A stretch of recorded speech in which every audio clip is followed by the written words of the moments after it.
boys cut through the seasons, and that is the OG, the beacon, WMC. Yeah, that's the reason. Apostle in the corner, suntan glow. Armed with the wisdom, steady as it flow. Reggie's got the facts about it, brings the show. Inky with a spark, captain in control. You need thick skin. We make movies, yo. F who you know. This is our Napah studio. This is the toughest environment. The Coliseum roars, every thought's a grenade. Knowledge is a weapon, every truth is a blade. Black News Network, history display. Legends in the making, watch the moves they play. Step in the circle, feel the heat of the flame. Iron sharpens iron, this ain't a game. Wisdom and debate, this who warriors fame. Echoes in the air, every word's engraved. You need thick skin. We make movies, yo. F who you know. This is our Napah studio. This is the toughest environment.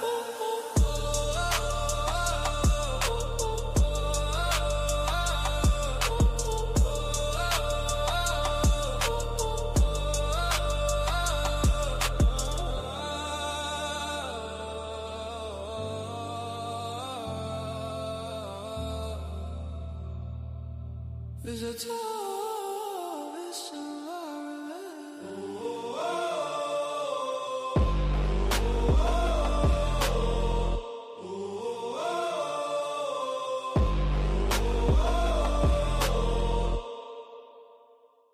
This is the toughest environment to be in. The carrying sharp words cut through the seasons, and that is the OG, the beacon, WMC.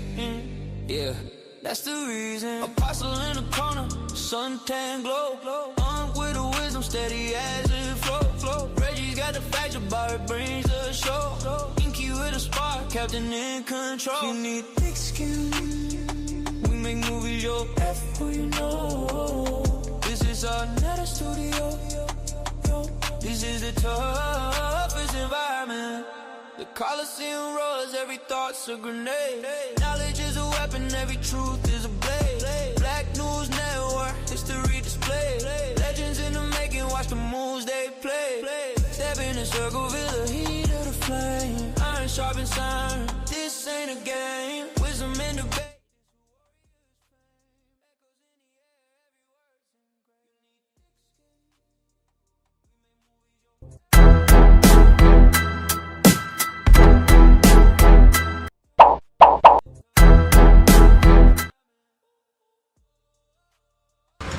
Adjustment.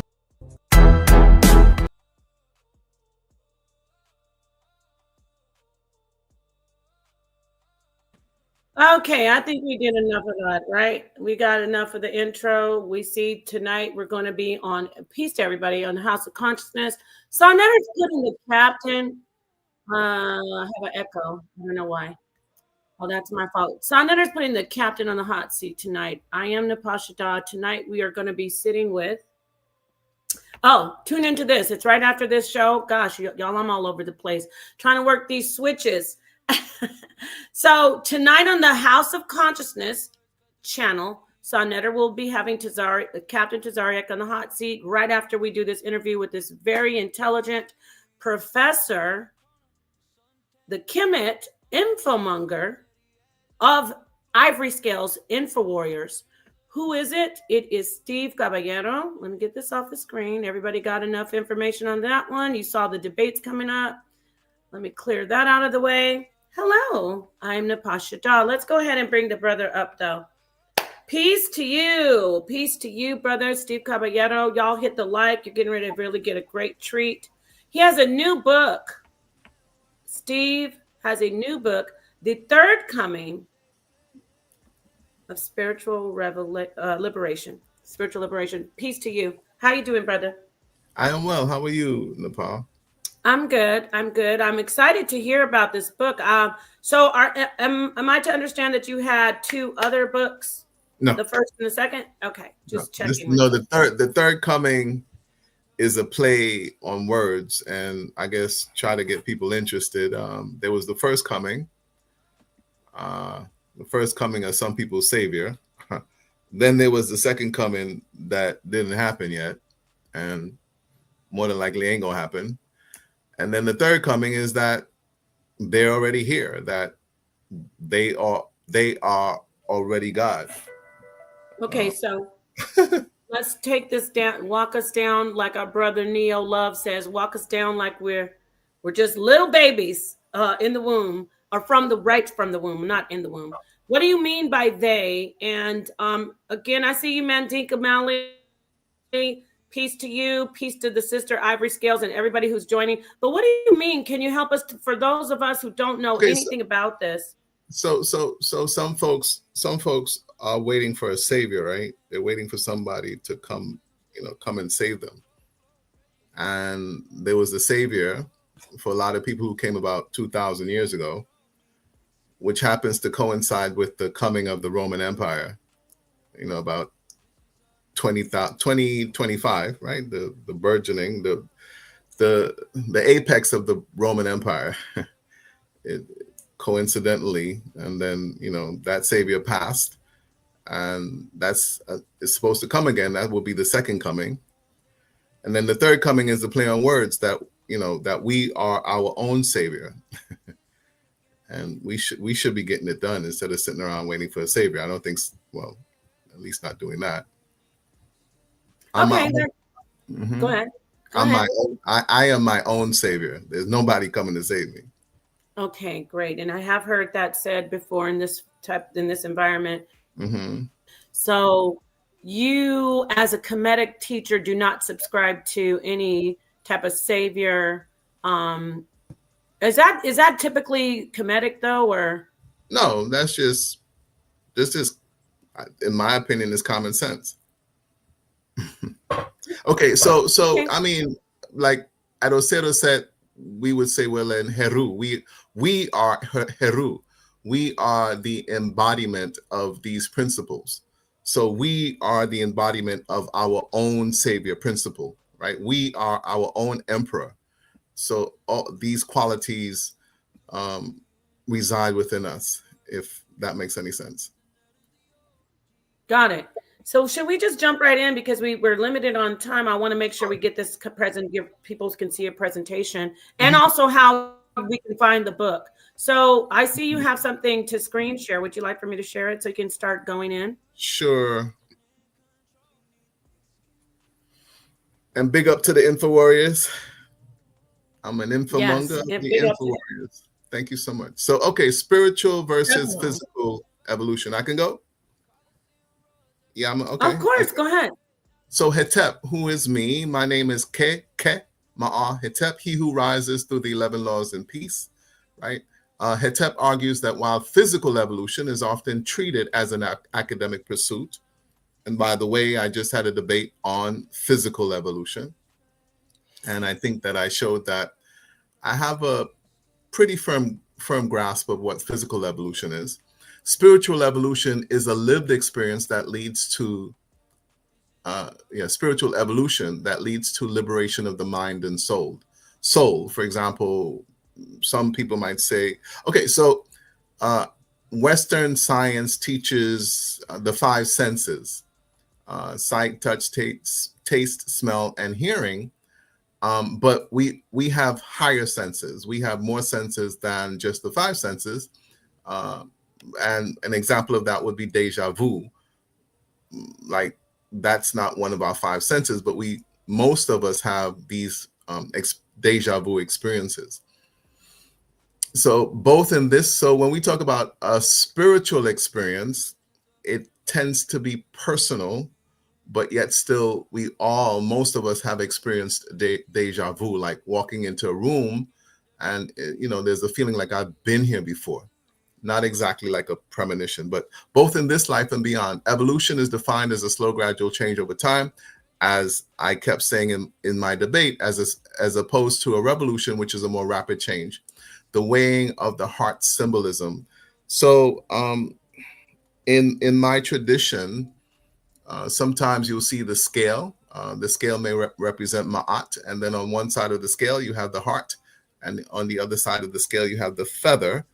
So we say that your heart is how do we make our heart, or maintain a heart that is as light as a feather?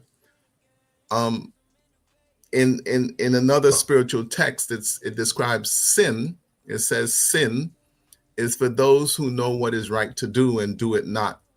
To them that is sin. So sin is a matter of conscience. So when we sin because we know that we were supposed to do a particular thing which is right and we didn't do it, then those behaviors start to weigh heavy on our heart, and then our heart starts to tip the scale, as opposed to being as light as the feather. So this is rather metaphorical, but as we continue to do what is wrong, sometimes according to societal norms, then our heart gets heavier and heavier. So, also that judgment scene, in my tradition, I never really heard it being said that anyone is judging us. Even Heruka Huti doesn't judge.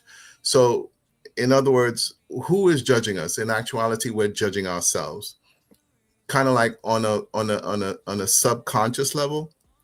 On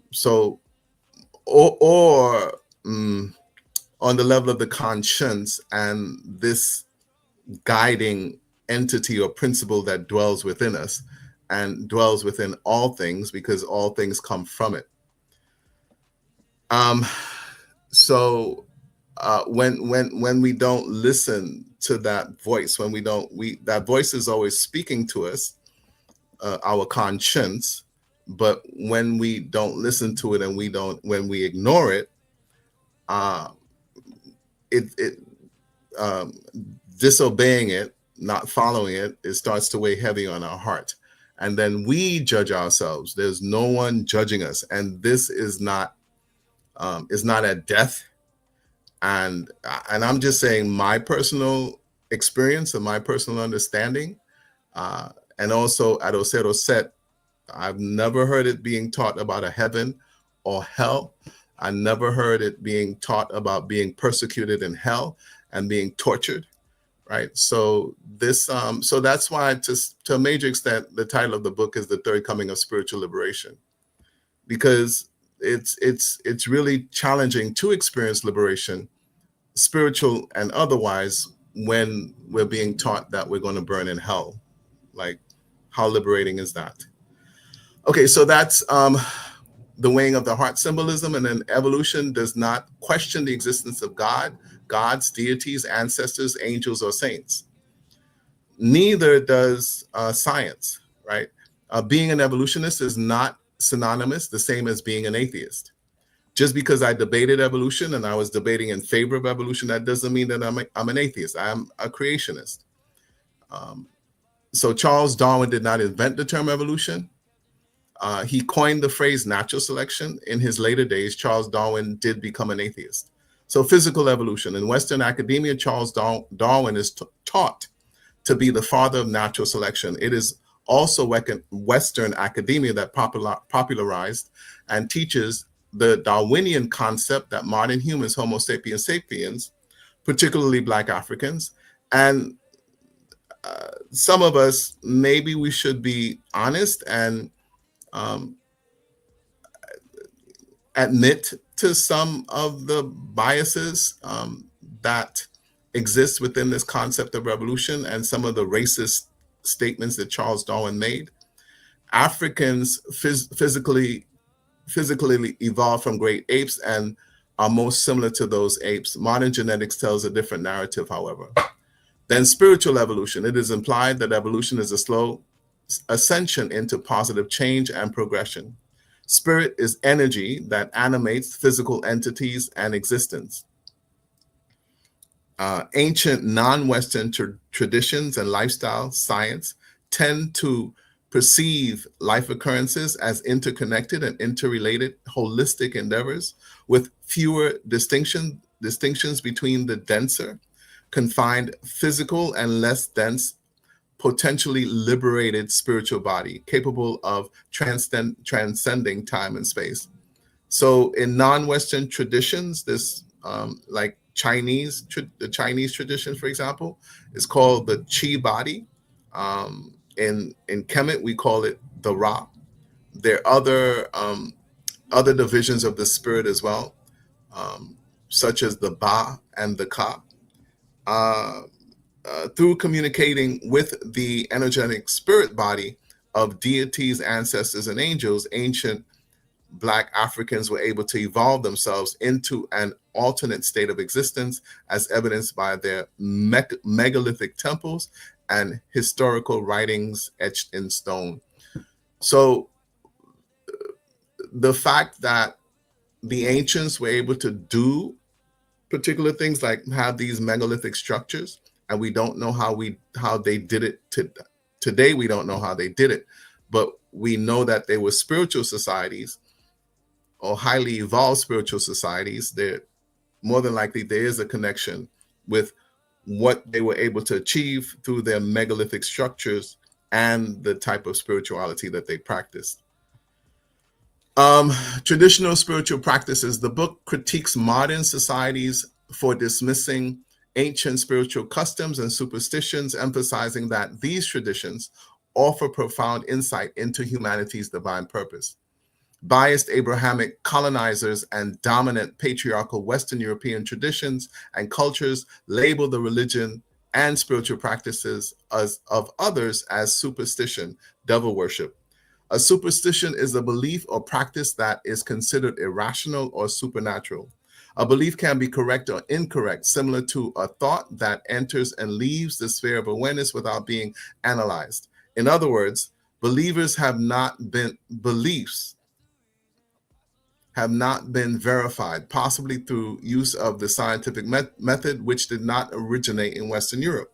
Based on the definition of superstition, specific Abrahamic believers would not consider themselves to be superstitious. Since certain religious practices are familiar to their own culture, Christians don't consider their traditions, beliefs, and customs to be superstition. Neither do Muslims or Jews. The implication is that the definition of superstition itself is based on xenophobia, the fear and hatred of strangers or foreigners, or anything perceived to be strange or foreign. So right there in this slide over here on the right, I have that image or that graphic of, there you see, we call him Tehuti or Tehute. Sometimes he's also called Thoth. And there you see, we call him Sebek. I think they also call him Anubis. And there's the scale, and on one side over here, there's the feather, and on the other side, there would be the heart.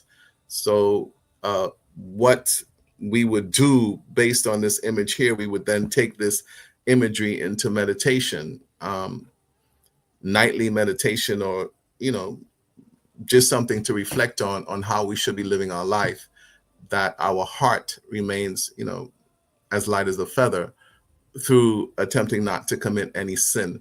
And then here you see Ma'at with the feather in her hair. Because of this competitive and xenophobic behavior and belief in scarcity, humankind demonizes each other by saying one God is better than the next. In this case, a God is simply a particular belief, religious or spiritual practice and custom. I don't say that one God is better than the next. There's only one God. And that's what we do as humans. We say that my God is better than yours, and that you're not even venerating a God, that you're worshiping a devil. And because you're worshiping a devil, my God has told me to kill you because you don't worship. And if you're going to kill somebody, well, then kill them because you want their land, or you want their territory, you want their natural resources. You don't need to use God as an excuse to go kill them and take their land.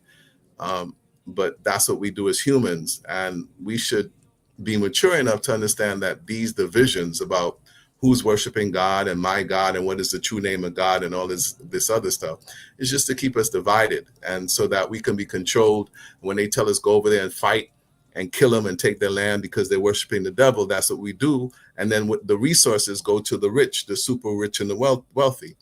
So we're just pawns in their sophisticated game of chess. Humankind also denies the civilizing contributions of Black Africans who used their spiritual practices to evolve themselves. Okay. So by the way, what I'm reading here, the captions are what AI said about my book. I asked AI about my book, and this is how AI critiqued it. So, for example, AI says about the cosmic perspective. Hetep, meaning myself, challenges the notion that Earth is the only planet with life and that humans are the pinnacle of evolution, suggesting a broader, more interconnected view of existence. Yes. So for one, I know that we cannot be the only forms of life in the universe. And in the past, or for some of us even now, the goal is to ascend and have interactions with these, or to become more like these higher forms of life. And how do we do that? We do that through being more loving beings, you see, because fear and hatred and negative emotionality is not going to allow us to transcend and I wouldn't say have interactions with ancestors, but I will say have interactions with positive spiritual beings, which could be somewhat similar to beings that do not exist on this planet physically.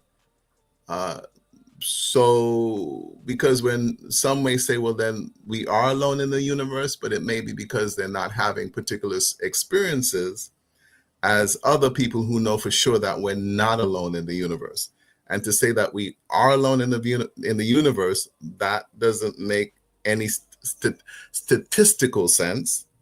And they say that we are alone in the universe because they're not having the experience, because they're not open and receptive to having the experience, but also they're fearmongers.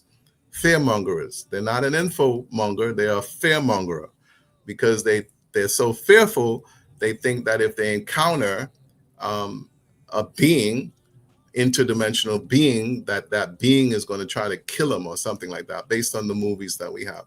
So solar system, the collection of 8 planets and their moons in orbit around the sun, together with smaller bodies in the form of asteroids, meteoroids, and comets. The planets and the solar system are in order of distance from the sun: Mercury, Venus, Earth, Mars, Jupiter, Saturn, Uranus, and Neptune. A galaxy, a huge collection of gas, dust, and billions of stars and their solar systems, all held together by gravity. Universe, the universe is all of space and time and their contents. It's comprised all of existence. It comprises all of existence, any fundamental interaction, physical process, and physical constant, and therefore all forms of matter and energy and the structures they form from subatomic particles. Right. So I think it's the debates between Enki and Ankh. Yeah, I am a creationist. So fundamentally, I know that in the beginning there was order. I'm a creationist. I'm also a scientist. Some may say, you're not a scientist. Well, I have a degree that said that I study science, right? But I am also a creationist because I say that in the beginning, it started with order, right? Some may say the Big Bang. Others call it a big expansion. It wasn't, the universe is expanding orderly. The universe is not expanding as an explosion. Planets aren't just bumping into each other. Things aren't just falling apart and being destroyed. It is expanding in an orderly manner. And why is that? Is because of this consciousness, because of this entity from which all things originate. The atheist might say, okay, it started with randomness and disorder, and then from disorder, the so-called chaos, comes the order.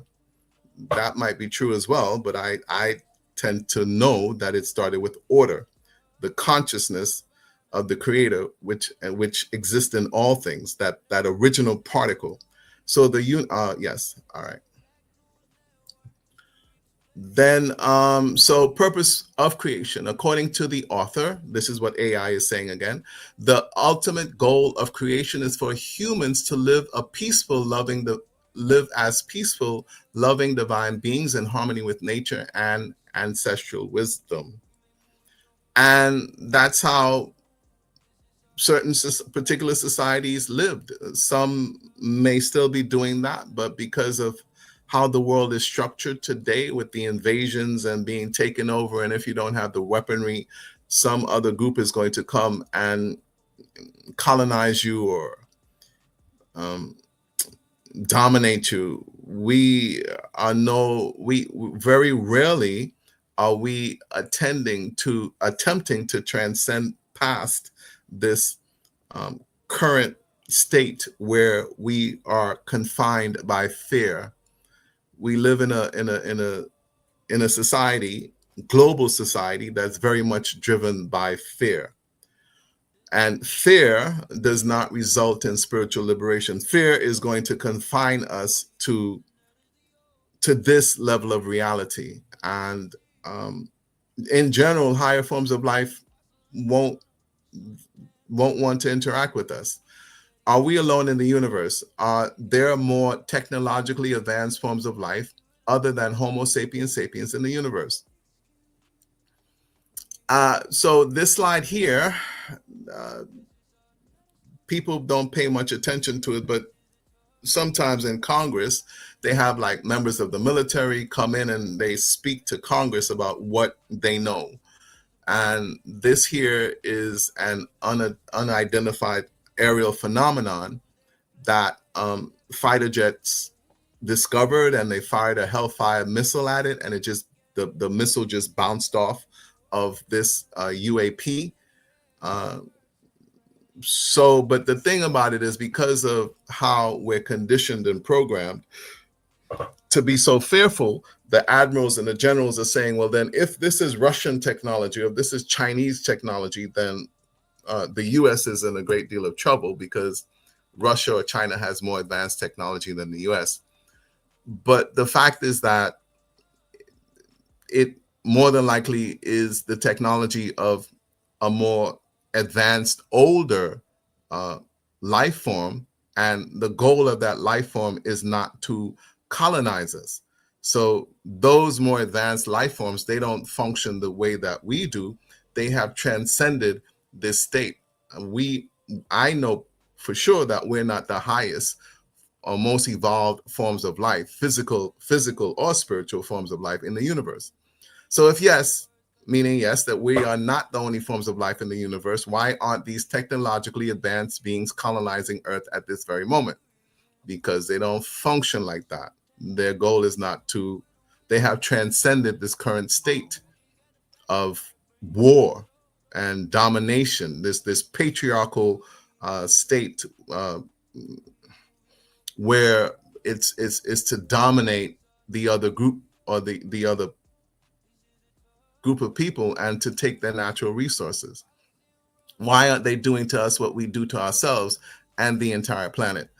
That's the other thing. Very often we think that everyone should be like us, and if diversity is a good thing, and we don't like celebrating diversity, and why that is because when everything is different, we can't control it. So it's all, for some people, it's about power and control. And in simple terms, they might, well, then are you a believer? No, I'm not a believer. Don't you believe like me, my brother? No, I don't believe like you. I will question my thoughts and analyze my thoughts and ask myself, is it right or wrong? Is it correct or incorrect? Then over here, we have what's called the Paracas skulls. So there, right there, this is a skull. They call it the Paracas skulls, but those skulls are found all over the globe, all over the world. And so we have sutures in our skull. Those skulls, they don't have 3 sutures. They only have 2 sutures. Also, the skull itself is, so in a debate I had my opponent kept asking me about fossils, and I wasn't going to go into this because in that debate, my opponent has hit his assumptions. Also, you have other debaters from other leagues. They say that, okay, so sometimes I tout the conventional. Yeah, I'm going to keep it conventional because that's the arena, but yet still other evidence exists that's not making its way into the mainstream, and it's not going to make its way into the mainstream no matter what evidence there is. And there is evidence of more evolved forms of life on this planet that once lived among us. And one of those is that skull right there, the so-called Paraka skull. Now, what they say that humans did practice something called skull binding, where as an infant, they wrap the infant's skull for it to become more elongated. And at birth, the skull is malleable, meaning it's not calcified as yet. And like you talk about the mole of the baby's head, right? This is very soft, and so then they wrap it, and the child would have this, as an adult, have this skull that looks elongated. But that doesn't change the cranial volume or the amount of brain matter or brain mass in that skull. The Paraka skulls, they have more cranial volume. The eye sockets are larger. The foramen oval is further back in the head. And so these things are real, but they even analyze the DNA of those skulls, the Paracas skulls, which are not only found in Paracas, Peru, but they're found all over the world. And they have DNA that they don't know where it originates from. Some of it they can trace to the Caucasus Mountains, but it has other forms of DNA that it can't be traced to, anything that we know of. But oddly enough, also up here, you have an image with, they also have this Nesut or Nesut Biti, or this king. This is called Amarna art. And this king here is who we call him Akhenaten or Akhenaten. Excuse me. Are Yes. you referring to the comedic the picture with the guy with the sun rays? Okay, Hands, just making sure. The hands coming down represents the Aten or Aten. That's how come he called himself Akhenaten. Or so the Aten is a version of Ra, right? It's a version of energy from the sun, so to speak, this life force. But what Akhenaten did was that he had when he became king, he had a political revolution where he moved the capital from Thebes to Amarna, where the capital was in Amarna before, but he moved it back. He moved an entire capital to Amarna, and then he came up with Amarna art, and then he centralized power around himself and was at odds with the Amun-Ra priesthood. Some folks say that Akhenaten or Akhenaten, or I can't remember his other name, that he was the first monotheist. And they also would say that I am not a monotheist. Well, yeah, I do know of one God. And I don't worship many other gods because there's only one God. And even in ancient Kemet, and even in traditional African societies today, spiritual societies, we know that there's only one God. You could ask any one of them, what is the name of the one God or the supreme God? And they'll tell you the name of their God. It's just that we have different names for it, but we know that there's only one God. Akhenaten was not the first monotheist, right?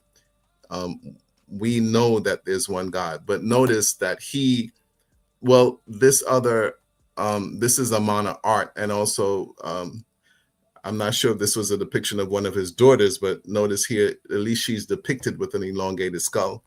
Then over here also we have these megalithic structures, these huge stone structures weighing thousands of tons. Well, then how were they able to do this? How were the ancients able to do this without cranes and forklifts and things like that? It's a type of science that we don't have today. I was listening to someone else on a live, and they were talking about what's found under the pyramids, these cylinders, giant cylinders that go down 1.5 miles into the earth. And we know that because of LIDAR, the technology that we have today. So the question is, and we don't have the answers. We don't know. Empirical science cannot answer these things for us because we just don't know. And the implication is that we were in, what it implies is that we were in communication with higher forms of life. That is, at least from my perspective. And the question is, well, then why don't they interact with us today? And why don't they interact with us now? Because spiritually, we have de-evolved. Our goal is no longer to transcend and to continue to evolve spiritually. We have flatlined, so to speak, and the goal is to continue to flatline so that we can be controlled and do the wrong things, so to speak.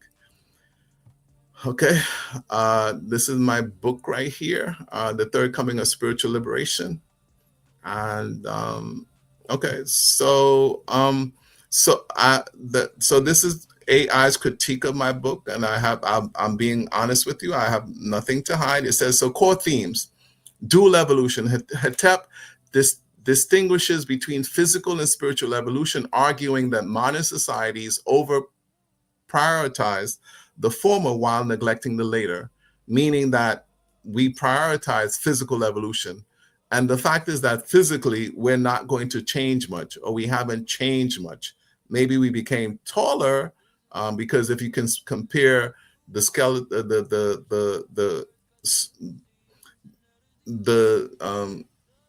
uniforms that soldiers wore during war, and the helmets and the boots that they wore during World War II, they're smaller than what the average man wears today. So we become taller, but we're not going to change much because we have evolved to live on this planet. And we don't focus on spiritual evolution because if that is how we become liberated. That is also how we possibly become more critical thinkers. So it's not to say not to question, or if you question, no. Part of this spiritual is to question everything, is to be a critical thinker. So, critique of modernity. The book challenges contemporary elitist structures, suggesting they perpetuate mass control and suppress individual spiritual awakening. Ancient wisdom as liberation.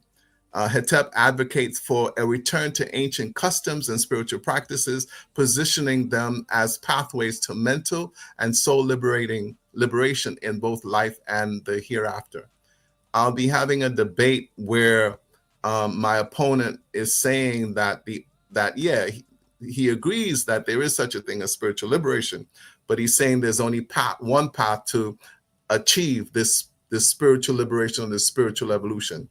I will argue that there is not only one path. There are multiple paths to achieving this. That's what I'm going to argue in my debate. But strengths, a bold perspective. So AI is saying that there are strengths in my book. One of them is the bold perspective. The book doesn't shy away from critiquing dominant paradigms, offering readers a lens that questions mainstream historical and spiritual narratives. Philosophical depth. By framing spiritual evolution as liberation, Hetep invites readers to consider metaphysical dimensions often ignored in academic discourse. So say, for example, a few years ago, they were looking for the so-called God particle. I don't know if anyone in the audience remembers the God particle or the Higgs boson.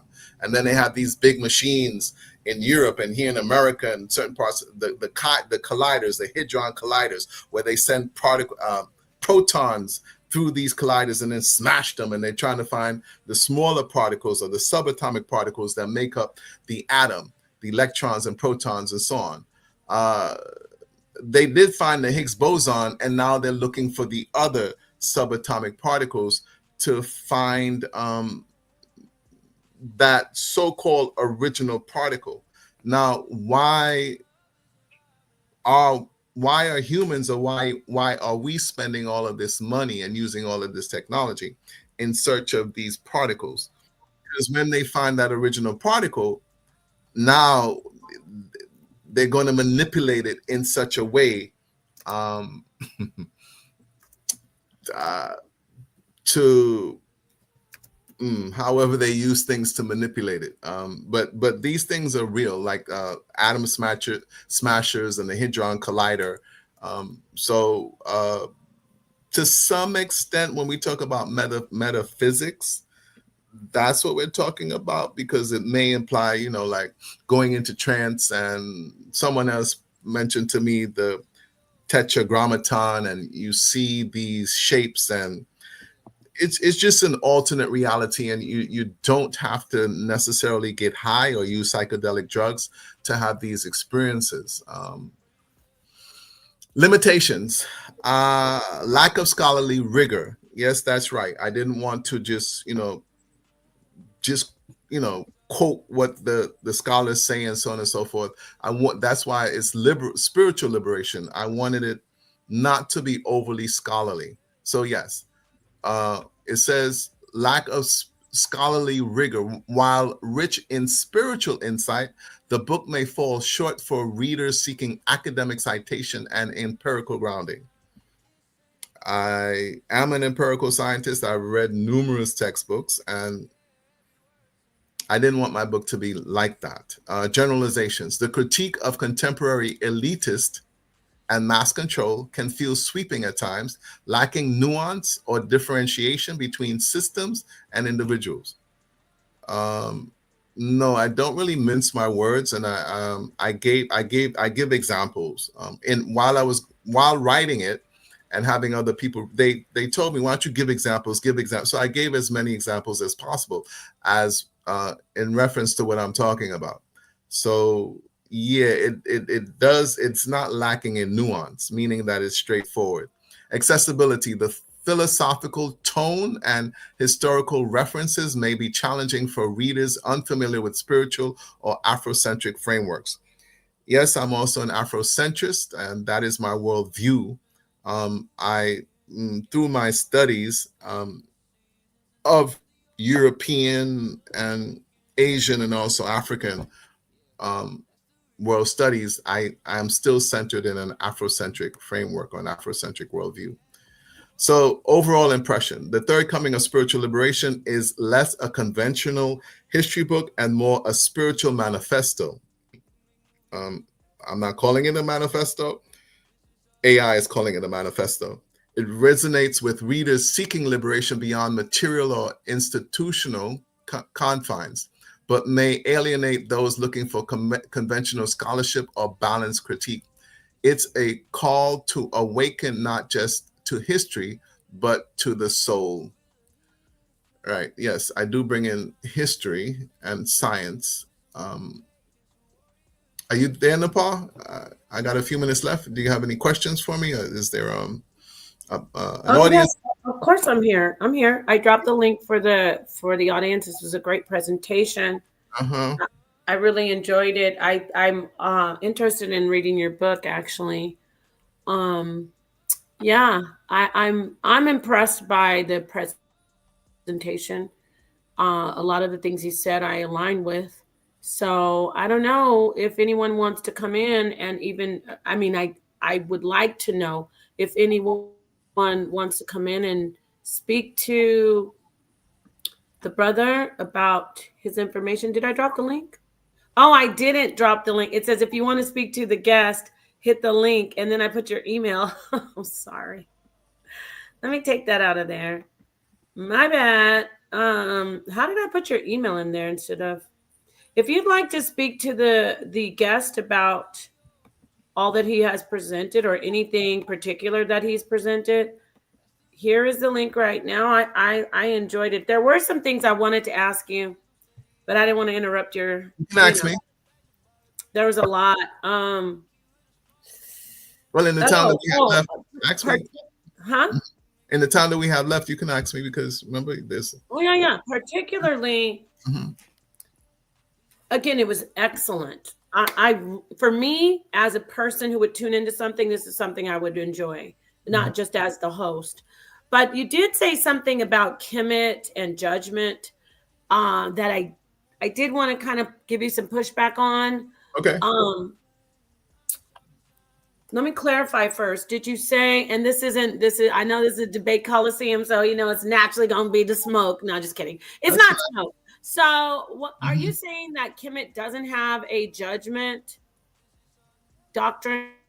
Okay, I can't speak for all of Kemet. I can't also speak for a society or an empire that lasted for 2,000 years, right? So in other words, the judgment scene will then, what is that, the old kingdom, new kingdom, middle kingdom? When are we talking about? It was around for a long time.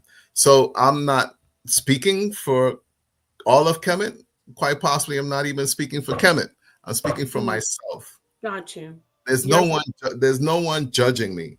God isn't going to judge me. The devil ain't going to judge me, right? I'm not fearful of hell, and I'm that hell is something that was invented to control us, and it doesn't even do a good job at controlling us, because those who preach hell, they don't even believe that they're going to go to hell. If they did, they wouldn't do the things that they do.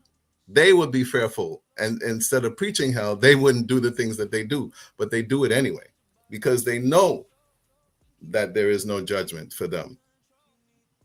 Okay, so you clarified that, and I totally respect that. But for me, I've seen that Kemet does have a judgment, and there is, Osiris, Asar, the Lord of the underworld. He is the judge. He is the judge. He's okay.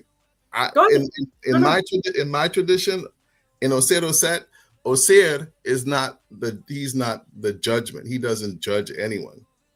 Osir is a sphere on the tree of life that we aspire to attain. Osir is the highest level of spiritual liberation, where the embodiment of the other Neterus or Neteru on the tree of life. So at least in Osir Set, I don't know about ancient Kemet. I can talk about Osir Set. Osir is not the judgment. I don't know, and that's what I know of. I know of Osir Set. And in 2025, I don't live in ancient Egypt, so I've never really lived in ancient Egypt, so I can't say. So the judgment scene that we see with the chimera, like the hippo lion animal that will eat your heart, that's not something that is authentically Kemetic, correct? So you're saying that when the heart becomes heavier than the feather, then the heart tips the scale, and I forget that half crocodile, half hippo. I always forget it too. It's something like Ahmed or something. Yeah, is then going to devour our heart. Okay, so when do I go through that judgment scene? So no, I'm asking. I wouldn't say that. If we tie that judgment scene to Abrahamic traditions, I will go through that judgment scene. Stop right there. Yes. Well, my thing is, it is definitely a judgment scene. That's all I'm saying. Like, I appreciate what you're putting forward, but what I have to clarify with facts is there's a judgment scene in Kemetic spirituality, and that may have also influenced Abrahamic spirituality with judgment. Right, but so November, December, we're going to go through austerities, and that's when we purify ourselves, and but that's not something that we do only during austerities. That's something that we do, or we're supposed to do every day. Like people talk about the 42 negative confessions or whatever, not have I. So we ask ourselves, have I done this? And you say, not have I. And if you did do it, then you change your behavior and so on and so forth. But these are things that we do every day, every minute, every moment, whether or not we're aware of it. Right. Mhm. So what I'm saying is that the judgment, I'm not saying there's not a judgment. What I'm saying is that the judgment is not at death. And there may be a judgment at death. But my understanding is that even if there is a judgment of death, I'm not going to hell. Right. And Got it. But there is a judgment at death.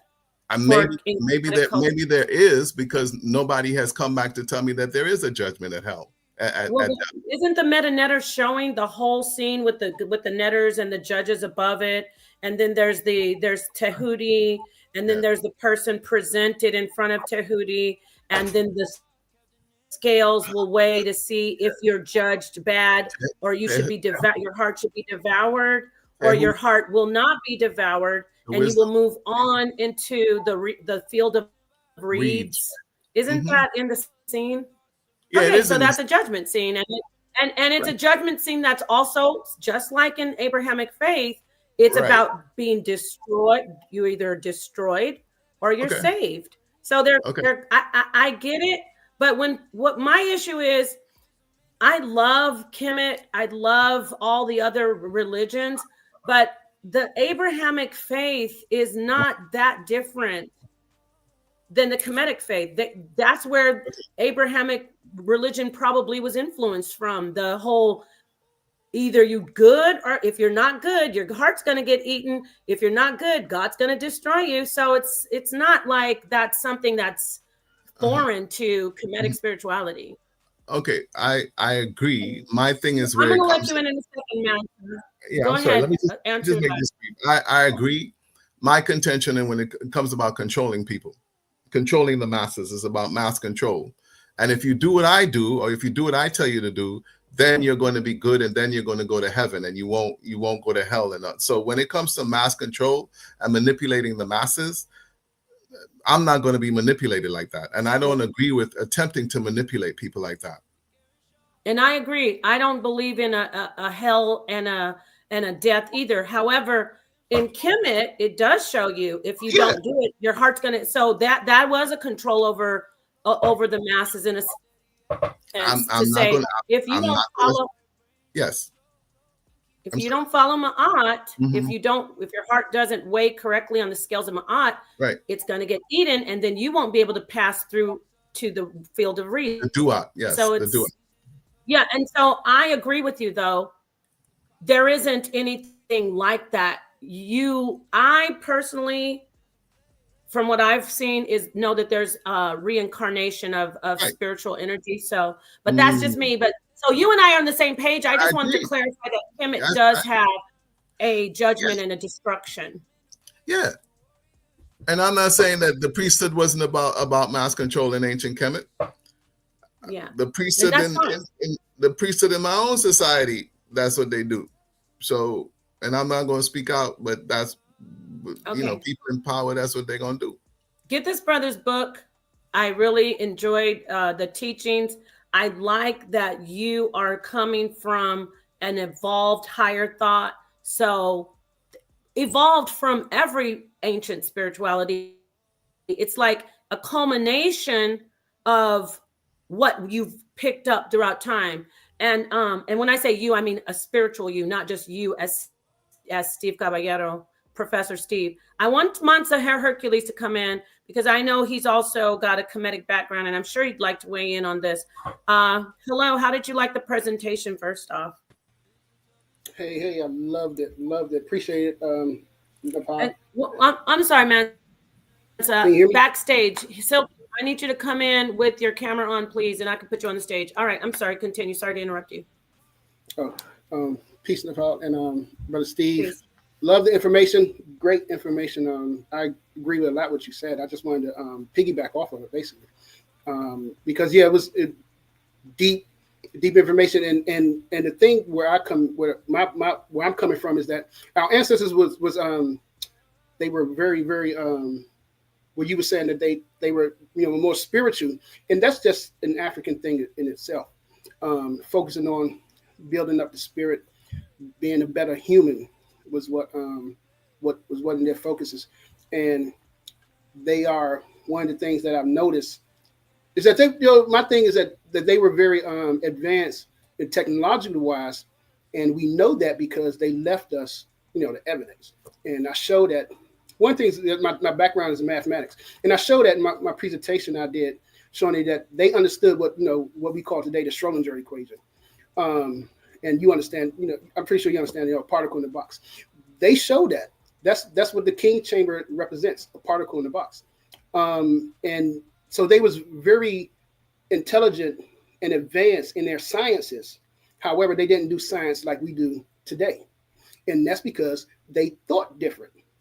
Today we think like the Westerners, we think like Europeans because we were educated by them. And for some reason, a lot of people don't understand the concept. They don't understand. We were educated in a Western school system, and so we think like the Europeans think. And so we approach science the way they approach science. Our ancestors didn't approach science that way. They approached science with respect to, Ma'at and to the earth and stuff. They wasn't going to destroy anything. So that's why I was telling somebody this. That's why you can't find the tools that they use because their tools would have been organic. It would have been, natural. You know what I'm saying? So yeah, I definitely I got to get your book, man. Check that joint out. And I've been learning, researching more into, not mathematics, African philosophy and African science. Understand that there's a difference between Western science, European science and Black science. And this is a topic that I've realized that they've been talking about on the continent, with the brothers on the continent for over the past 20 years. They understand that there's a difference between science because we acknowledge the spiritual realm, the non-material world, the non-material realm, but Western science doesn't acknowledge that. And so if you're not going to, if people don't understand that because they think it's not real. However, like I think one of the main things that I've tried to show is that the ancestors, the reason for the Great Pyramid, it was a representation of the spiritual world. It's like, how do you build a mathematical model of the spiritual world? And so they left it as a representation of the spiritual world and stuff like that. But I definitely definitely we don't think like they think. And I believe that, it will benefit us, not to just talk about Sankofa, but to actually apply it, so we get back to thinking the way they think, get back into acknowledging and researching the spiritual realm, because that was one of their things. They investigated this spiritual world, whereas to Westerners, they don't do that. But I definitely, I'm definitely gonna get that book, and I appreciate your presentation, and I enjoy listening to you when you're on and stuff. So, thank you.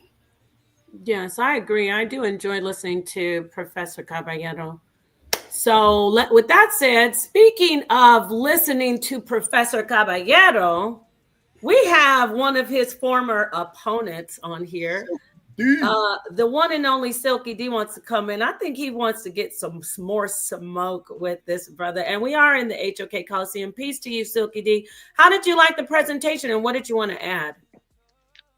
Well, I saw y'all struggling with Sobek, the Gallic crocodile god of the Nile. That is the one that you're referring to when you weigh the heart and the feather. Not really. You're wrong. But go on. He's the one. It's Sobek that. That's not Sobek in the underworld. Oh, it's not. So who exactly is it? It's an actual god. Let me get the name of her. She is. Yeah, she's part hippo, part lion, and part crocodile. Yeah, that's the one he's talking about. He's not talking about the jackal-headed deity. So it's Sobek. We just call him Sebek. That's it. But no, we're talking. He's saying we were struggling with the name of the crocodile that-headed one with the hippo and then the leopard skin behind it. Her name isn't Sobek. Hold on. Time out. He's talking about the Anubis. Sobek. No, we're not talking about Anubis. We're talking about Sobek. The guy, when after they weigh you, put the heart and the feather in the scale, Sobek is the one who eats you. You get eaten by Sobek. You want to bet some? You want? Her name is. I said it earlier. I said it wrong. I said Amet. Her name is Amet. Ammit. Sobek predates Amet. No. We're talking about that scene in the underworld. I'm not saying there's not a Sobek crocodile god. There's a scene in the underworld where there is a creature that will eat your heart if it doesn't weigh correctly in judgment. It's weighed by Tahuti and Anubis, and she's waiting to eat the heart. Her name is Amit. It's an ancient goddess known for her role in the afterlife. She's depicted as a composite creature with the head of a crocodile, the front legs of a lion, the hindquarters of a hippopotamus. That's who she is. But you're referring to when Egypt is united, right? I'm referring to a scene in the underworld that shows a creature that will eat the heart if it doesn't weigh correctly. Here it is. Okay, now let me educate you now. So Sobek goes back 5,000 BC. Didn't say anything about Sobek. Well, that predates your Egyptian. About Sobek. I'm surgical with this. Let me teach you. Your Egyptian comes from We're Libyan. not talking about Sobek. We're talking about a scene in the underworld. Egyptian, the scene in the underworld. Talk about the scene in the underworld. The scene in the underworld is a unification and a remix of Sobek. We're talking about a scene in the underworld. Silky, why do you do this? Why do you do this? So are you telling me I'm wrong? Are you telling me I'm wrong, Steve? No, I'm not saying. Get this book, y'all. Oh, I was about to say. No, I'm telling you, you're wrong. He may not be, but I am. No, I'm predating you. No. You're what you're doing is called conflating information. You might as well hold on, Silky, because you met the right one. I'm gonna help you right now. You might as well talk about Het Heru. You might as well talk about Asar. You might as well talk about all the gods. We're not talking about the gods. We're talking about a specific scene on the Metanetter in the underworld at the judgment time with 3 different characters, Tahuti, Anubis, and Amit. Now, if you can tell me who is that creature who is going to devour the heart, is it Sobek or is it Amit?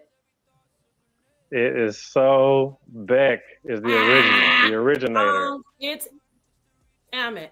So he's the god of the Nile, the god of the primordial waters. Okay, he's not to mention he's also into the Greek. That even why don't you want to be wrong? It's okay to be. I'm predating you. I'm literally predating you. No. Big time. So in that scene, let me ask you, in that judgment scene, you're saying that creature that's sitting on its hind legs waiting to devour a heart is Sobek. Source it up, show us. I don't know what scene you're referring to, but I'm telling you, Sobek predates your scene. Sobek predates Amit. Wait, Steve, hold on. We can't. Right? Steve, let me ask you a question. Don't do that. Listen, did you just hear what he said? He said, I don't know what scene you're referring to. So how are you going to come up here and educate us if you don't know what scene? Okay, well, let me tell you. Let me explain it to you, Napah. The Libyans have been worshiping Sobek since before 5000 BC. Not only have the Libyans been worshiping. Well, I'm predating you. I'm predating. Okay, hold on, slow down, Napah. You're not getting it. You're not getting it. You're talking about crocodiles. Hold on, wait. Hold on, Steve. Hold on. When we're talking about crocodiles, first of all, crocodiles aren't even native to Africa. Secondly, when we're talking about crocodiles, we're talking about when Africa was lush, when it was grass, when it was rain, when it was water all over the place. Africa used to be majorly fertile land. They used to worship crocodiles. Are y'all even aware of that? What does that have to do with the judgment scene that we're referring to? You're talking about a remix from once Upper Egypt and Lower Egypt got unified, right? But before it was Egypt, guess what it was? It was Libya. Am I wrong, Steve? I'm going to ask you again. Hold on. What does that have to do with the scene we're talking about? Right. Oh, when did Egypt come about, y'all? 3000 BC, 5000 BC. But before that, it's Libya. No, he has an agenda. No. He's I'm not telling lies. Am I lying, Steve? Who is this? Who else? Let me ask you something, brother. And it's all good. It's all love. It's just we're just banging on with the information. So nobody has to take it personally. But I want to ask you something. Who is this? Is this Sobek? Anybody that knows Kemet? Is this Sobek? Right here? Is this Sobek? I don't see what you're talking about. I don't see it. I'm showing you. Can you see? You don't see it? Let me see if I didn't share it yet. My bad. It hasn't came up yet. Here it is. Here it is. Is this what's going on with this? I'm trying to add it.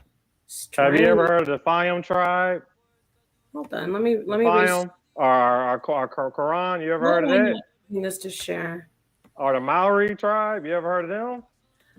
Okay, look, just give me a second before I answer. And yes, but before I answer you, I want to ask you a question. Can you see it now? No. Why is it Not sharing? yet, no. Silky, do I worship this? I can't even see what that is. What is that? Hold it up. I don't. Okay. Tehuti. Let me take.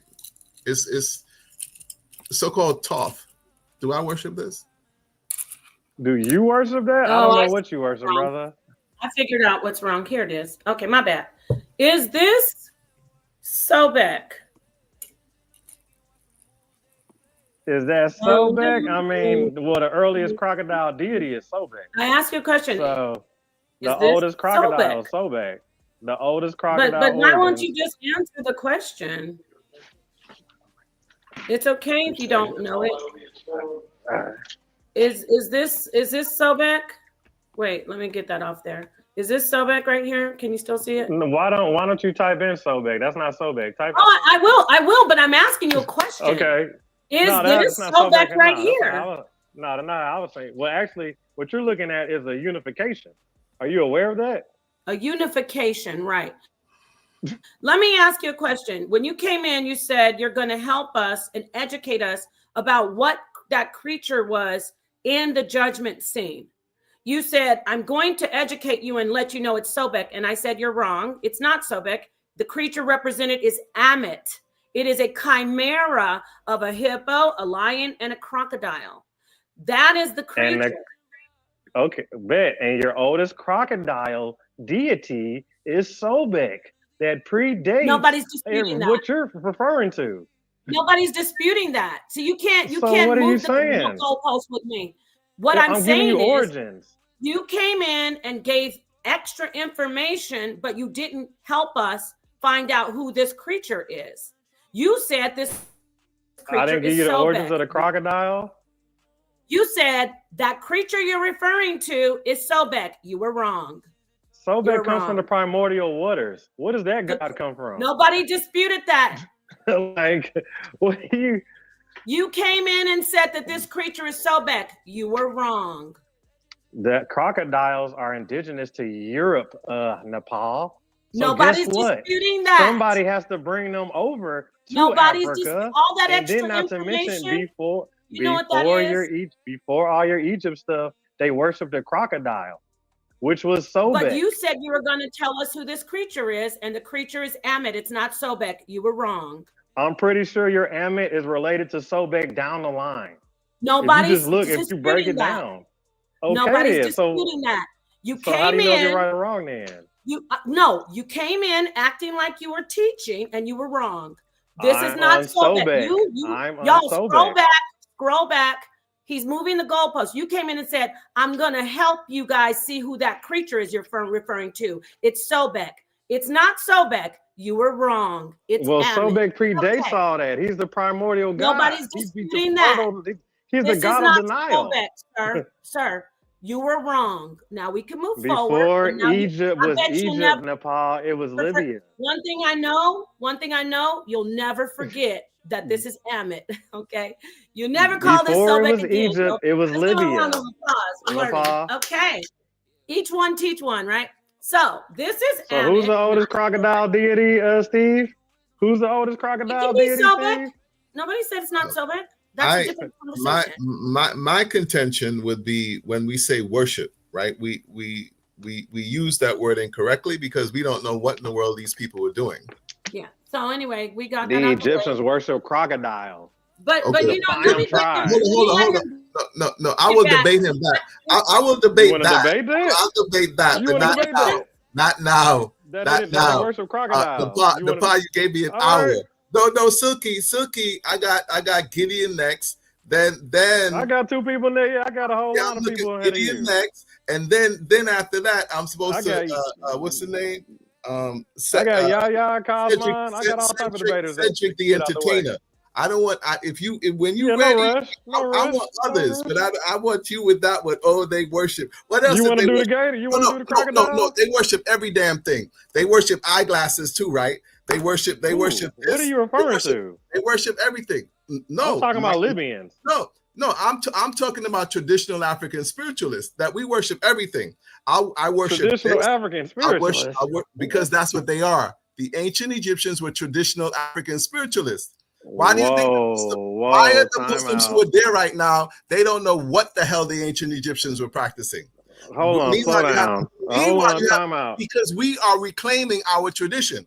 That's why Napah knows. Okay. That's why Napah knows. Go ask a Muslim over there right now if they know. They don't know. We know. I literally got Amazigh. I literally got Berbers. I got real Berbers in my group chat. And from Morocco. From Morocco. I am not from Egypt. I got real Moroccans, real Africans.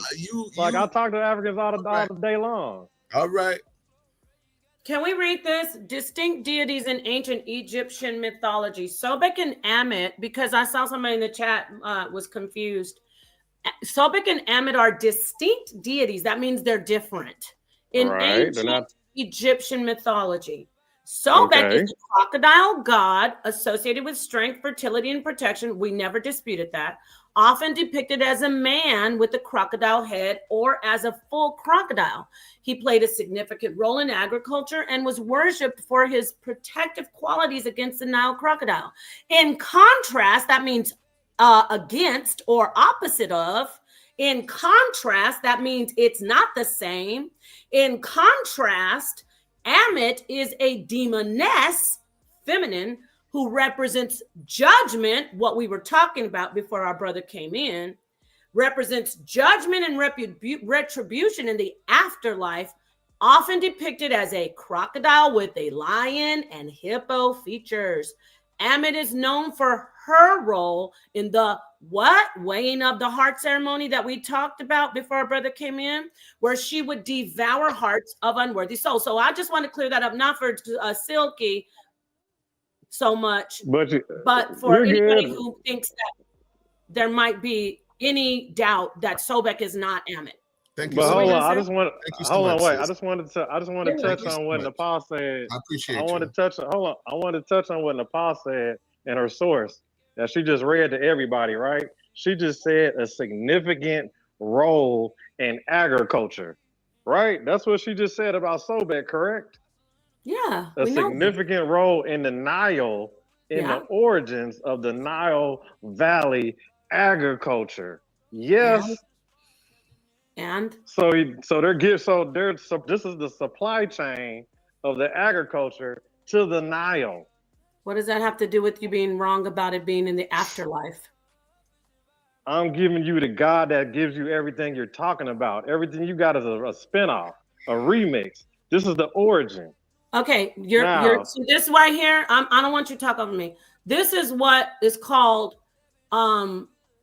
dishonest intellectual misinformation. He's an intellect, so I can't say that he's ignorant anymore. Now what he's doing is just to be right, not saying, oh, you know what? Wow, I was wrong. That creature isn't Sobek, it's Ammit. So you're just because your pride won't let you say, I didn't know that. I came in trying to teach. And I got a running jump karate Bruce Lee kick to the chest, and the wind got knocked out of me because I was wrong.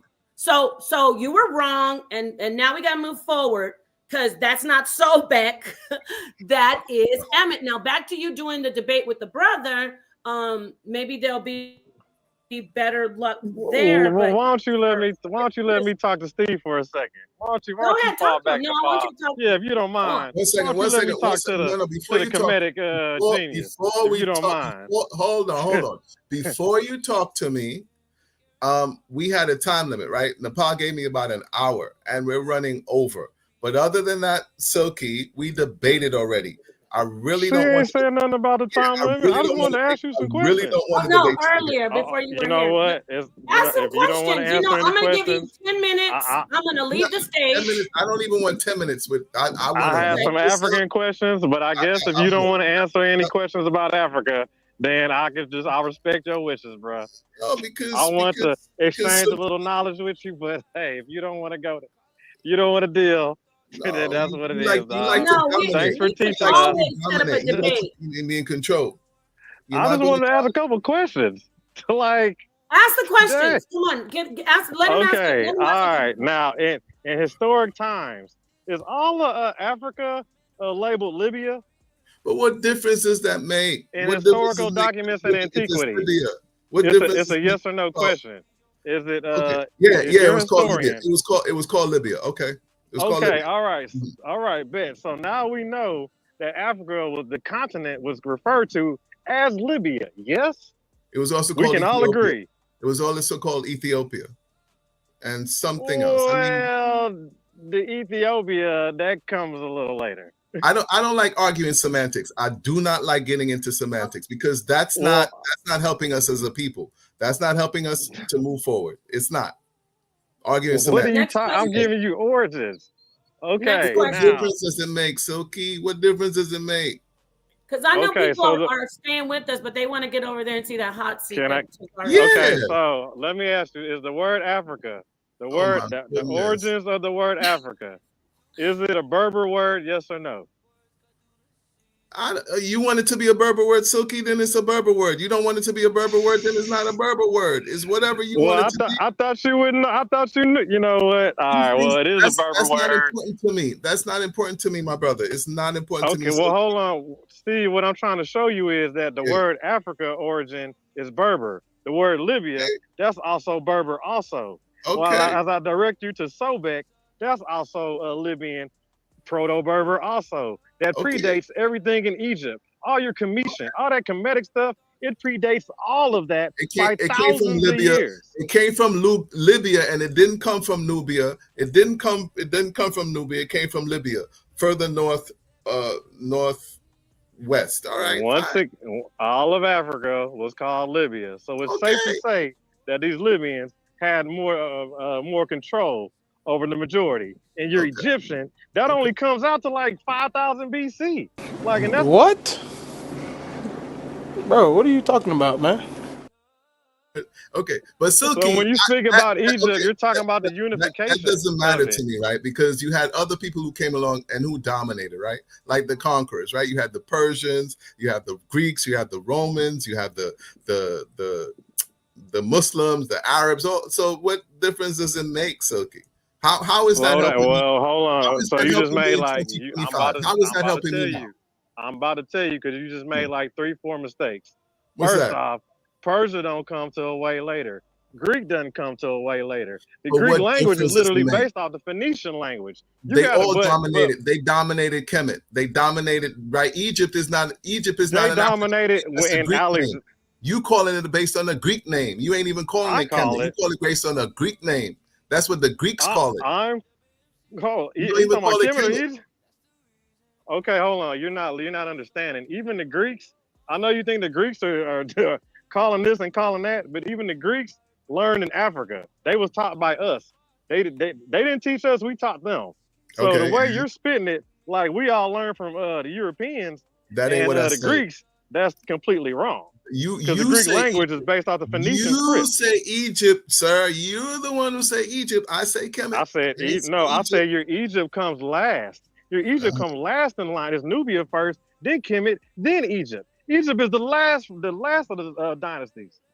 And it's stuff that predates tribes that predate them. But what difference does this make, Silky? What difference does it make? You're not going to the origins. That's what I don't like. I don't like the way that you're leaving out the Libyans. Instead, he's screaming about Kemet and the Egyptians. Well, none of that's even Kemet or Egyptian.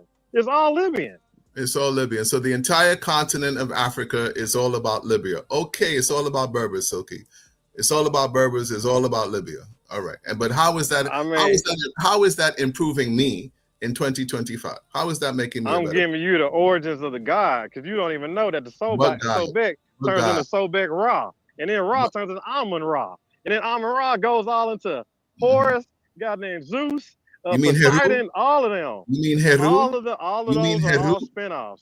They're all spinoffs. You mean They Heru? are all spinoffs. You mean Black African Heru? Okay. All of those are spin-offs. Spin-offs of your Libyan. All come later. They're all your Libyan gods. Okay, of your Libyan gods. Of your Sobek that predates before the desert. Before Egypt was desert and sand. Before Egypt was desert and sand, it was lush, fertile grass. It was populated with crocodiles. Hence why you got a crocodile god that they praising before 5000 BC. He just needs that clearly predates your Egypt. All right. But you know what? I digress though. All right. Yeah, I just want to, what I'm saying? I'm good. Professor, write that book, Professor, and I'll read your book. Write that book, Professor. I'm good, man. Plenty of people, they learning to teach us, dog. They learning. They catching on. It's going to take them a while. Even in the Bible, they're fighting the Libyans. Even the Moneta Stele, they're fighting the Libyans. Like, come on now. The Libyans been established. All right. But y'all focusing on that. Hey, you know the North Africans that are not now occupied by Arabs. All right. That are now occupied by Arabs. First off, your Arab doesn't come out to 1500 BC. You gotta wait for that. Libya. They still dominate Libya today. So what are you talking about? That's religion, and the Arabs are black. The first Arabs were black. And if you really Arabs want to dig into they're black today. Them Arabs are black today. Do you study tribes? Have you ever heard of the Bedouin tribe? You go to Arab and tell them that they black. That they are black African. I talk to Berbers. I have Berbers. I ain't talking about no Berber. So Berbers are. I got real Amazigh. Hold on. Arabs are Berbers too. Arabs are Berbers. So you tell me that you talking about them white Arabs. You talking about them pale white Arabs are also Berbers. I'm not even talking color. I haven't mentioned a color once. Color. That's you. So go call them. Go tell them pale white pale. Yeah, them Arabs that they're Berber. That whatever you Silky. Go tell them pale First white off, hold Arabs on, wait. First off, we all know that the Berbers predate Arabs invasions by thousands of years, right? We all know that the Berber, the indigenous North Africans, predate Arab invasion, right? We do agree to that, right? You should know these things. Since you're supposed to be a Kamisha, what is it? African teacher. Amazigh, the black African. You talking about the Amazigh, whatever they call those Amazigh. Yeah, the Tuareg. Okay, Suki. All right. So what? They're black. Okay. So are they Arabs? So you're calling them Arabs now? Suki, no. Is that who you're talking about? Okay. But then guess who took over their tradition and culture? The goddamn Arabs, and claim it as their own. Just like what the Ptolemies claimed the Egyptian. The Ptolemies, the Greeks claimed Egyptian culture. How you get the Cleopatra and all of those Ptolemies? They claim the Egyptian culture. So what are you telling me? Today you got Arabs claiming the Egyptian culture. First off, if you want to talk about the Egyptian culture, you have the Kemetic culture. What are you telling me, Silky? Do you know what a cryosphinx is? What difference is? What difference do you know what the cryosphinx is? Okay, what's a cryosphinx, Silky? What's a cryosphinx? The cryosphinx is the sphinx with a ram head on it. Okay. Instead of the lion or whatnot, it's a ram head. Now, when you get to study the Ptolemies. When you get don't worry about the Ptolemies. Once you get to talking about the ram now you got to dig into the worship of the ram head.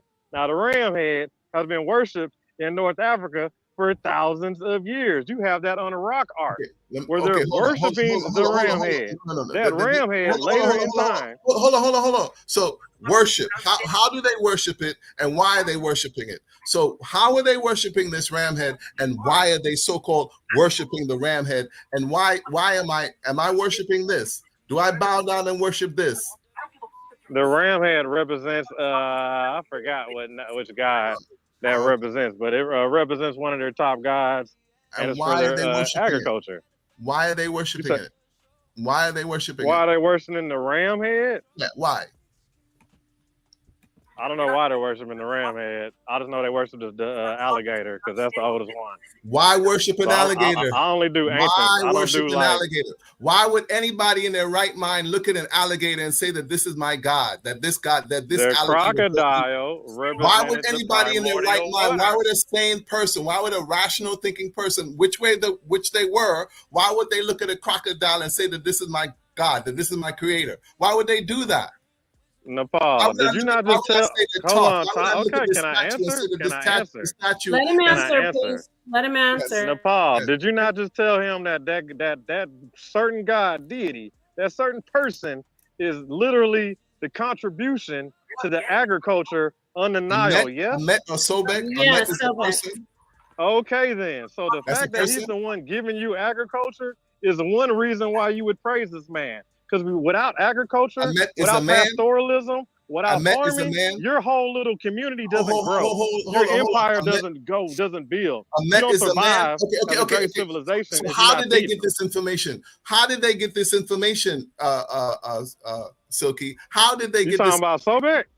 Whatever information about agriculture, how did they get this information? How did Sobek teach man about agriculture? How did this I told you that earlier. See, now you need to go. How did this crocodile head deity? Can I tell you? Do you want to hear it? Yes. Let him do you want to hear it? Yes. Okay. Now let me direct you to the Fayum tribe. Have you ever heard of the Fayum? Okay.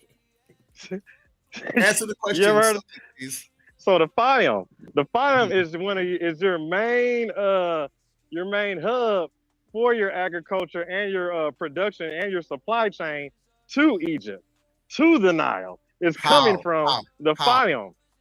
Okay. What you mean? They're traditional. They're old pastoralists.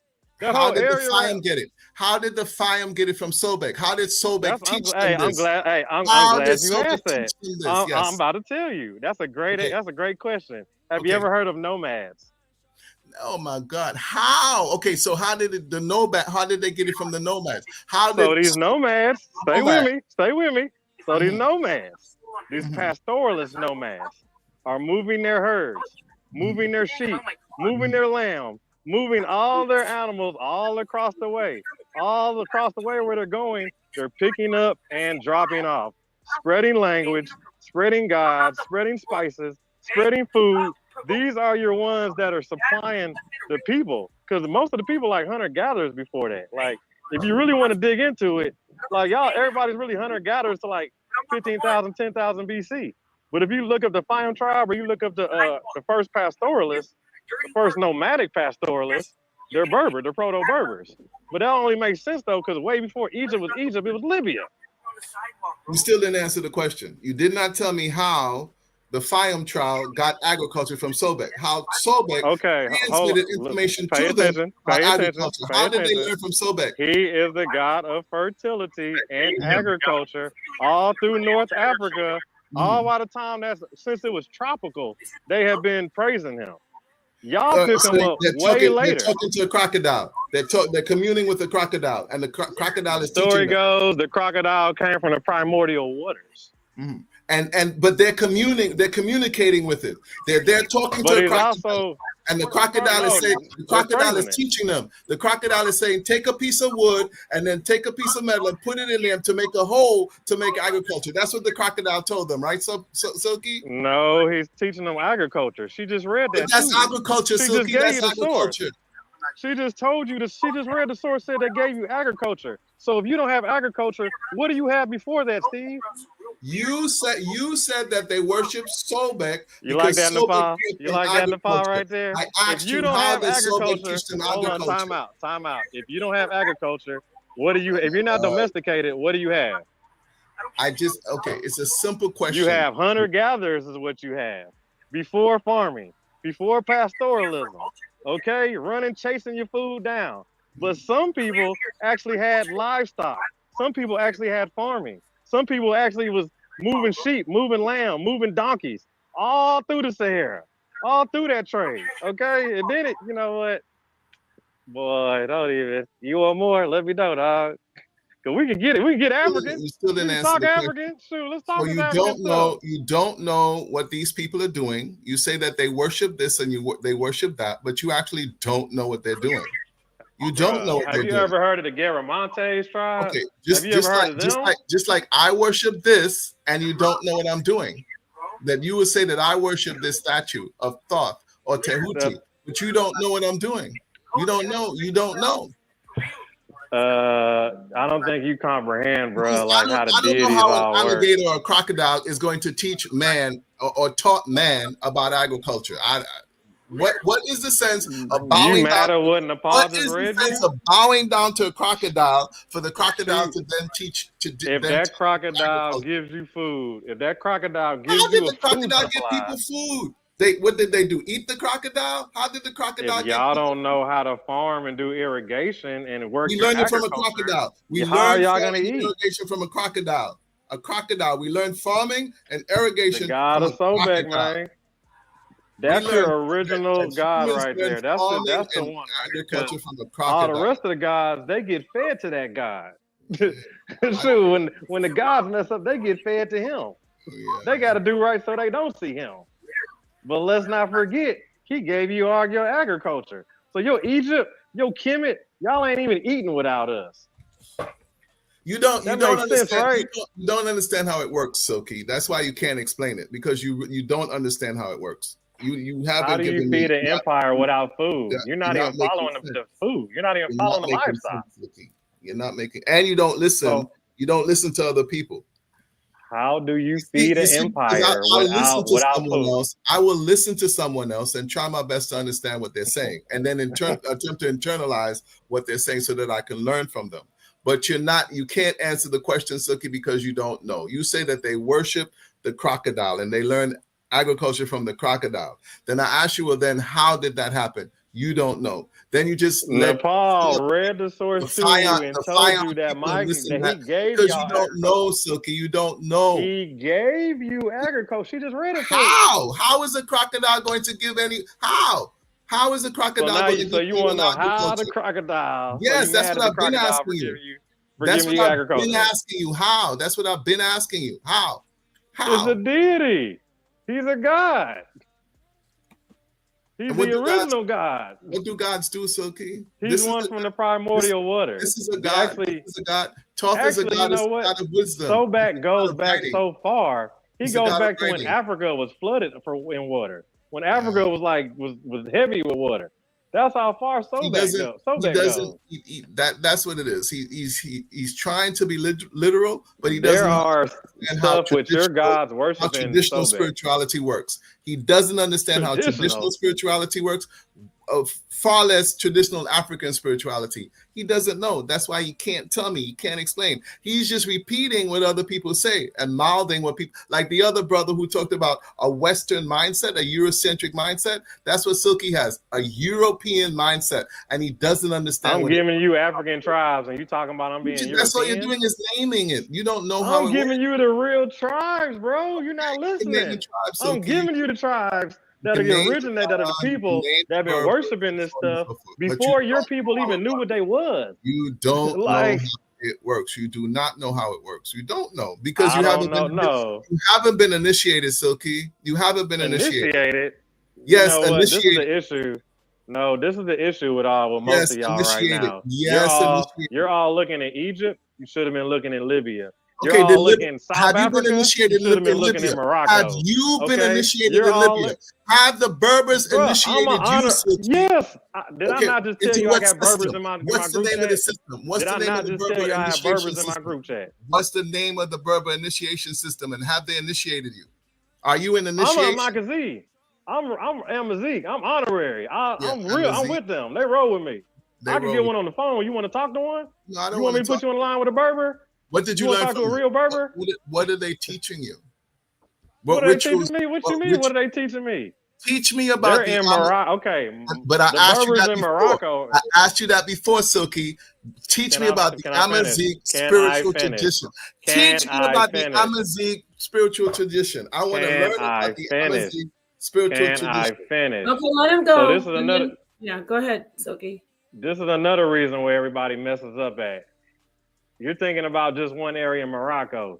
You're not counting Algeria. You're not counting the Berbers in Egypt. You're not counting the Berbers in Libya. Okay, you're not counting even when they got to leave before your Arab people even come about. You got to wait on all these things. You forgetting that Libya is called Africa. You just overlook that part, right? Oh, we don't see that. And then you look at the word Africa that's literally having Berber origins. You somehow go past that one too, right? And then you say, yo, that's a Eurocentric. How is that Eurocentric when the Africans are the ones who taught the Europeans? No, I'm asking you, Silky, to teach me about Amazigh spiritual tradition. You need to study up on the Berber. You got to go study Berber teachings. When you're ready, holler. You got to teach me. Holler. I will teach you. I'll teach you. Teach me now. I'll let you know. Teach me on the spot. Okay, I just told you. It's not clocking to you that I'm standing on business, is it?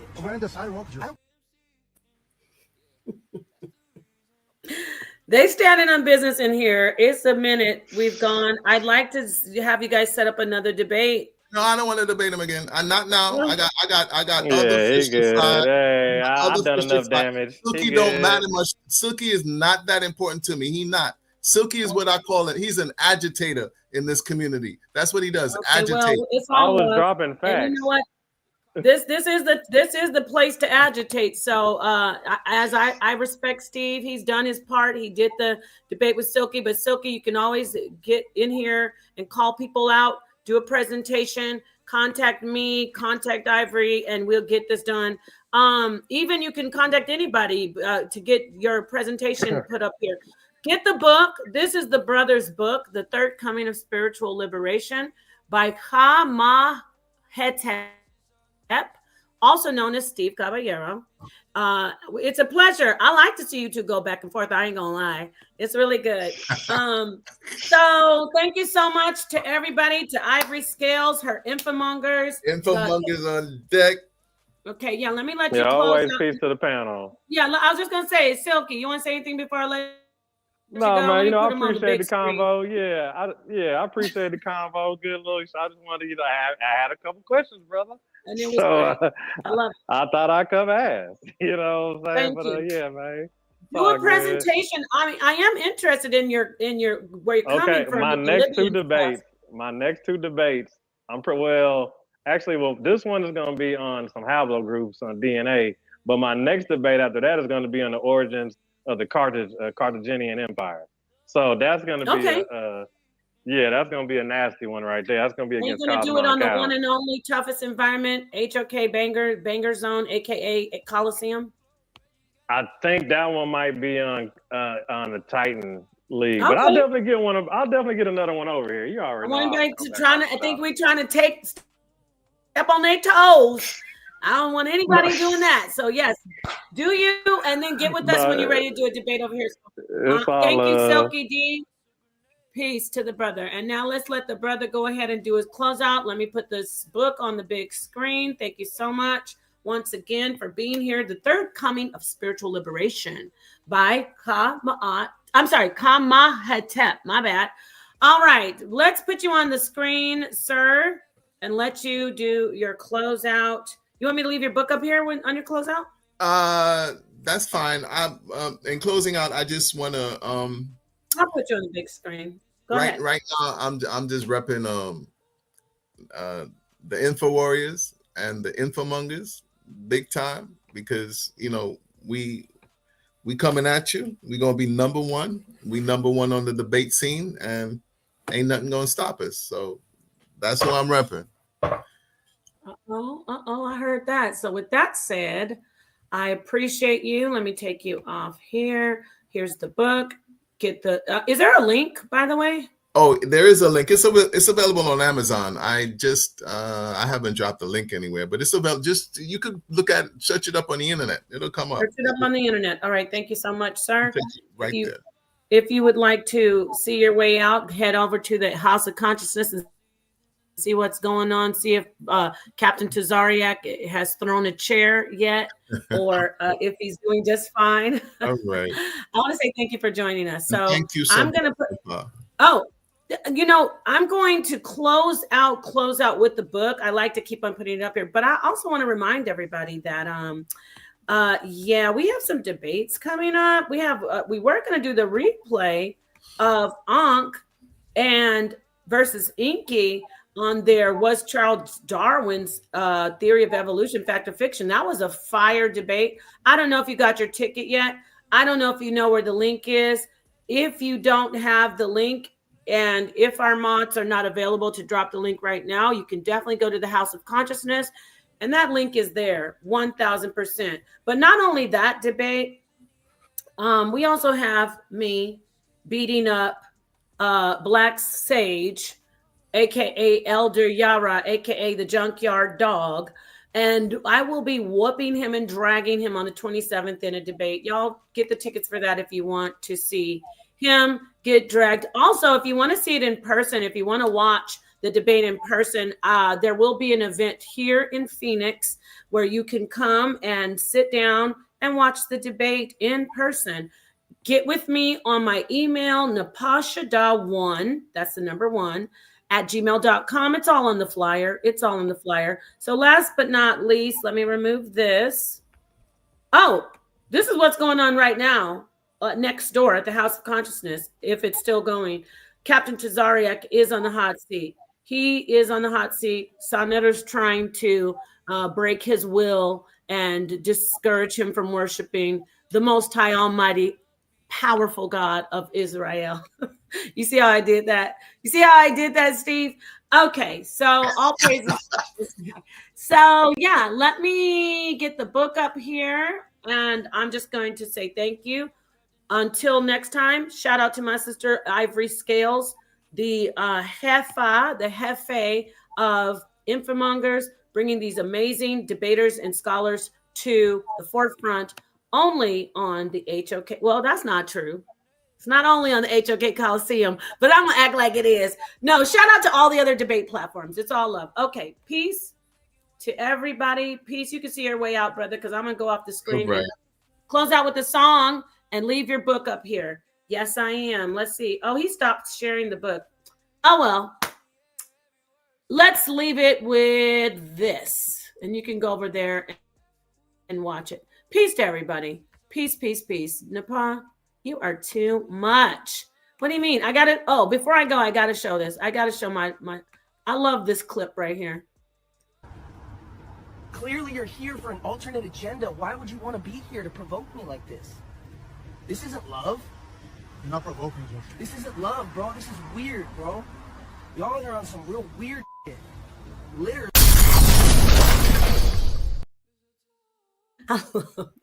Okay. Peace to the HOK.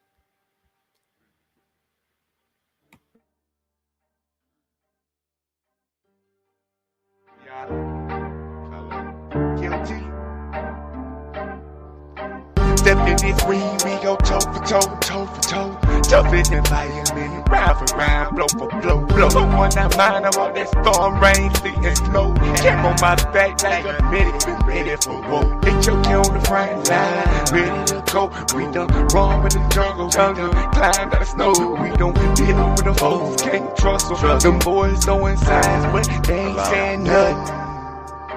I see my bread when I sleep, and when I wake from it, it's about to go down up in the street. We bout this shit, something. Sitting on my feet, cause I'm a man on the decks, running. Welcome to the HOK, we like a wig coming. No, we don't slide with the snakes, slip away from us. Get them your last, watch and see this kid gon' take from you. For the babies, get my heart and soul, make a way phone. I put my life on the line like I'm big phone. See, in a minute, we in a minute, some Popeye with his bitty. We keep it bottom moving like a city. I'm right there back and want me, you can get it. I got that hammer homie like a way. Research, run that badger like a play. Bring it towards you like a play. I've been with us, we straight. Step in this ring, we go toe for toe, toe for toe. Tough in the environment, round for round, blow for blow, blow. Don't want that mind of all that storm, rain, sleet.